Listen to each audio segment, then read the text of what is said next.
Okay, Helen Sworn has been working in the field of counter-human trafficking and exploitation since 1999. She believes in cultivating networks and coalitions, and after witnessing the lack of coordinated response to human trafficking, she founded the Chab Dai, which means joining hands, coalition in 2005 in Cambodia, where she lived and worked for 20 years.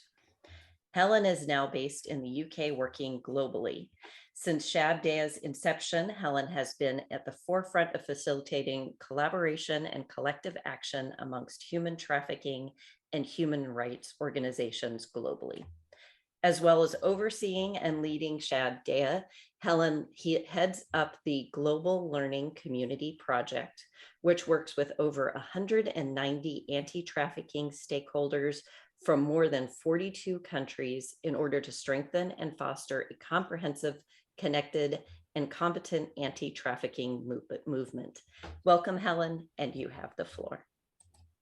Thank you so much. It's really great. I'm loving being a part of Rotary. I'm still quite a new member, but yeah, it's been really great getting to know many of you now in the club. I'm going to share my screen. Okay, great.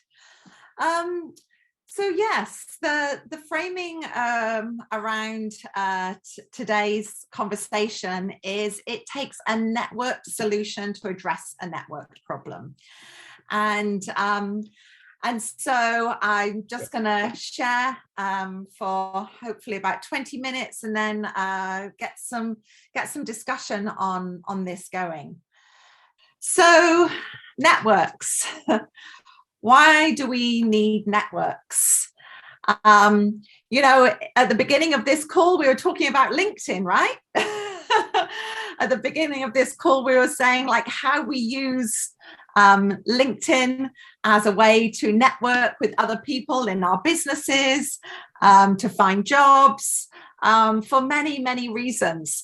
So all of us, in whatever field we're working in, we know the importance of connection and the importance of intentionally networking with people to further whatever it is that we're doing, either in our in our businesses or charities or whatever work that it is. So we all know, even though that it's often just a subconscious part of how we do it, we reach out to others.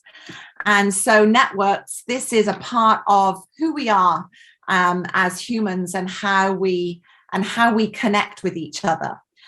But we're going to be looking at kind of like more formal networks here. What we want to look at, first of all, is what is the problem before us? So human trafficking and modern slavery is a networked problem. This screenshot here is taken from the Freedom Collaborative. It's a platform that Chab Dai set up a number of years ago, and now it's its own organization. But this screenshot here is a screenshot of the movement of only about 1,400 cases of modern day slavery, human trafficking, that were primarily focused in the Asia region. And so even though they were primarily focused in the Asia region, and for 1,400 cases, this was the spread. And I think that this is a really good illustration for us. You know, can you imagine if we took the whole of the population of people who are trafficked and we did one of these maps? And we would see that there would not be any countries in the world that would not be touched by this. So we know that human trafficking and modern slavery is a networked problem. We can see it right there before us, how people are moving from one country to another country.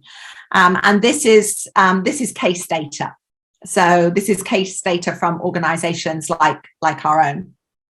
So the networked problem. How does that map become a reality? How are people coerced and moved from their communities and nations? how is it that you can, traffic somebody from a rural village in Cambodia, and we've had our first case and they end up in the UK? How is it that human traffickers who are very well networked, even though there are very many layers of trafficking, because we know that if you're going to take somebody from a rural village in Cambodia and they're going to end up in the UK, you can normally say that there's going to be up to a dozen layers in there, from somebody at a very grassroots level in a village who is a recruiter, who then recruits to the town, to the city, another to the city, another to one border, another through another border. So we know that traffickers are well networked, even though they're massively diverse backgrounds, nationalities, and everything, they are well networked.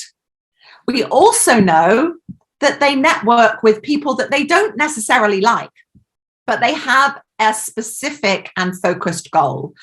And they know that they need to be a part of networks to achieve that goal. So it isn't like, I'm only going to work with people that I like. For us, we would probably be going through LinkedIn, as we said earlier. Oh, well, I'm only going to work with them because I see this and this. Well, human traffickers, recruiters, they know that they need to be very efficient in how they work with networks. They need to be able to connect quickly and efficiently with the people around the world so that they can move, exploit, and abuse the very commodities that they are buying. And at the end of the day, we know that these networks are successful. They are generating 150 billion or so a year and exploiting 40 million people. So we call it a networked problem. And it's unfortunately, a very successful networked problem. So how successful are our networked solutions? So I feel a little bit like I'm preaching to the choir here. We are all a part of some type of network solution. The Rotary Club is the largest network in the world. Looking at the potential of 1.4 million people, neighbors, friends, leaders, problem solvers, uniting to take action and create lasting change. So that is the network for change. Chab Dai, which means joining hands in the Cambodian language, Khmer, is a little smaller than Rotary, still has the same vision and passion and mission behind it to unite people and take action to create lasting change. We do that in our community empowerment programs. We build protective frameworks with community leaders and other people in the community. We want to join hands and unite with government.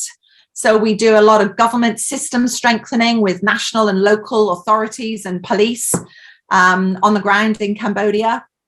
We want to unite and create lasting change with the very survivors that we're working with. So our survivor restoration programs are working through cases, around 200 cases a year of Cambodians who are trafficked around the world, through their legal cases, through the public justice system, or in Cambodia, often the public injustice system, and then the therapeutic support. So this is all about uniting and taking action. And then the other part of our organization is our movement building. And this is where it comes to the network. So Chab Dai started in 2005 as a coalition. So that is why it's called Joining Hands. And then our other programs added on afterwards.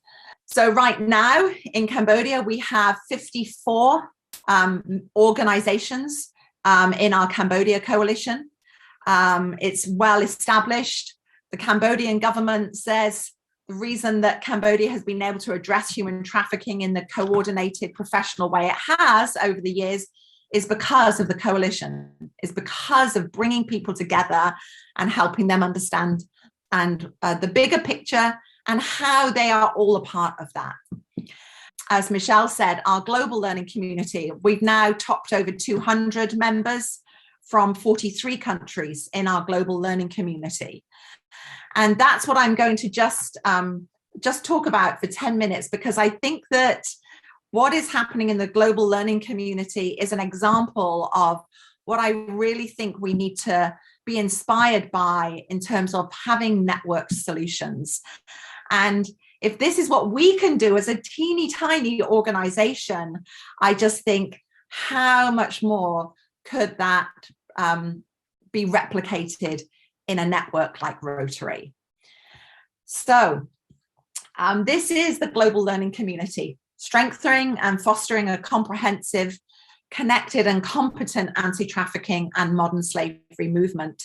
It's a cooperative of organizations who have come around this vision. So they have developed this vision among themselves so that this is a way that they see that we can create a networked solution together.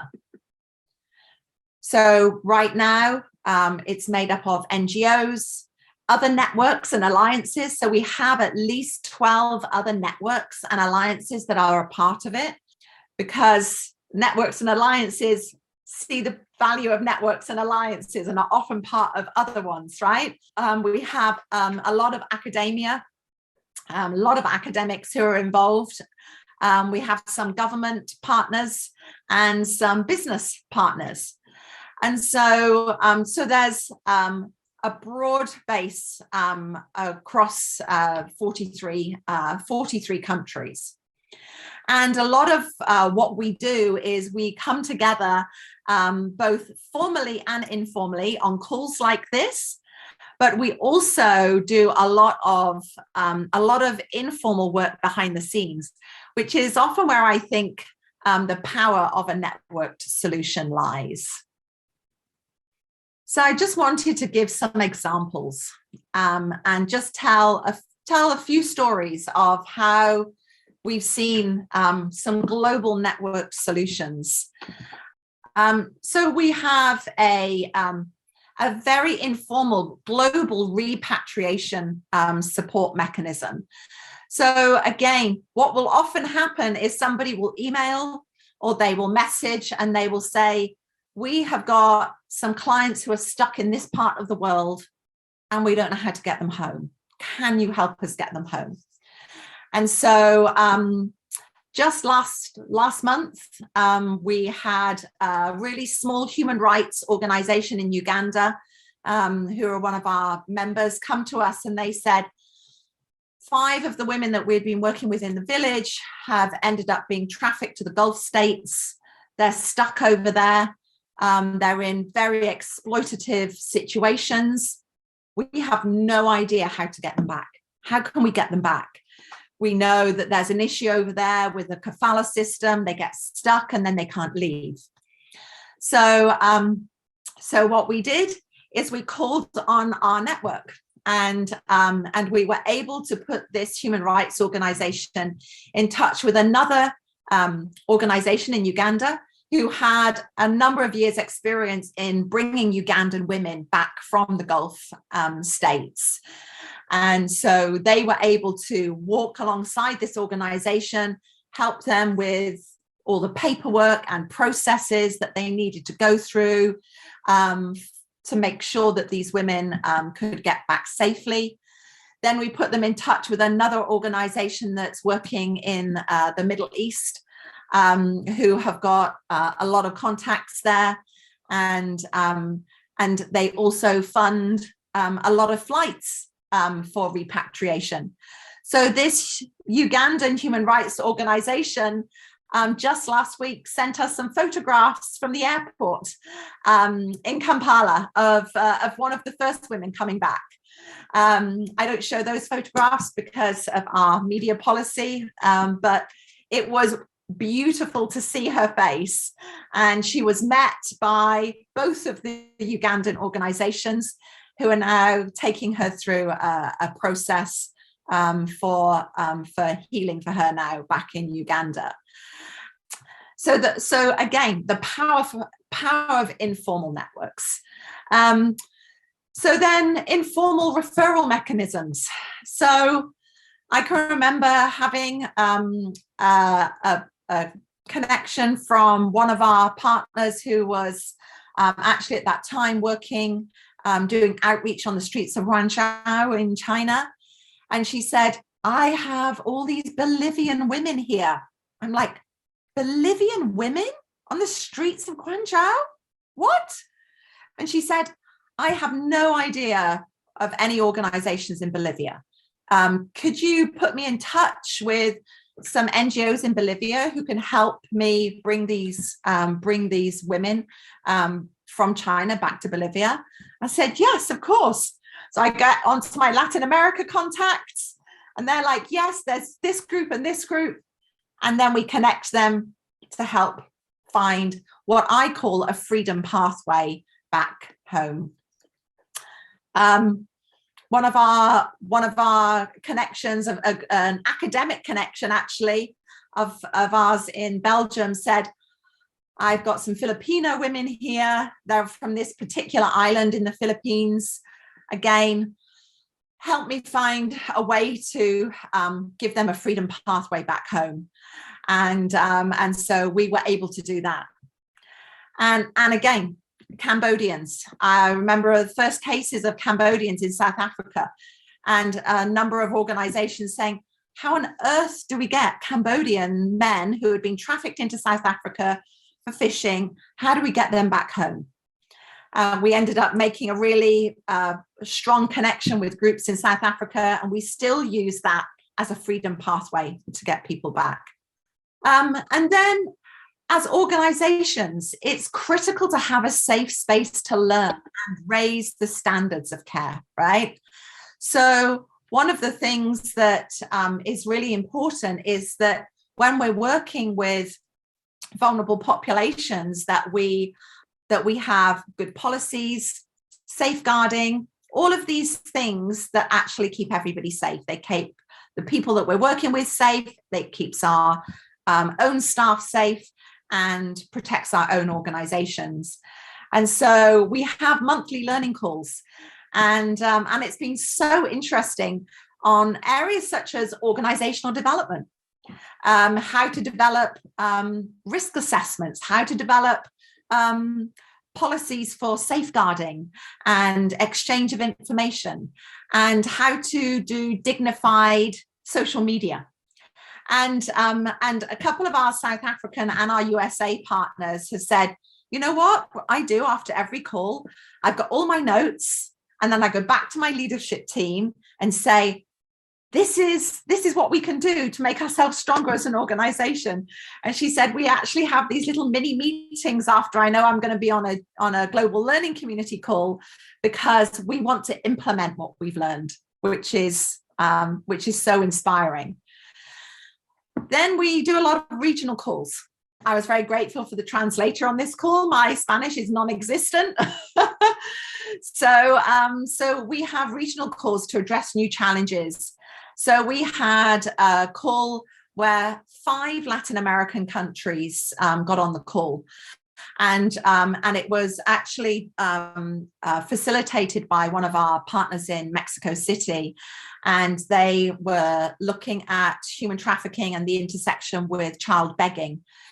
And they said, you know, the laws around this have really meant that more and more children in Mexico City are being exploited. Then they were talking on the call to a partner in Costa Rica, and the partner in Costa Rica said, this is what we've done.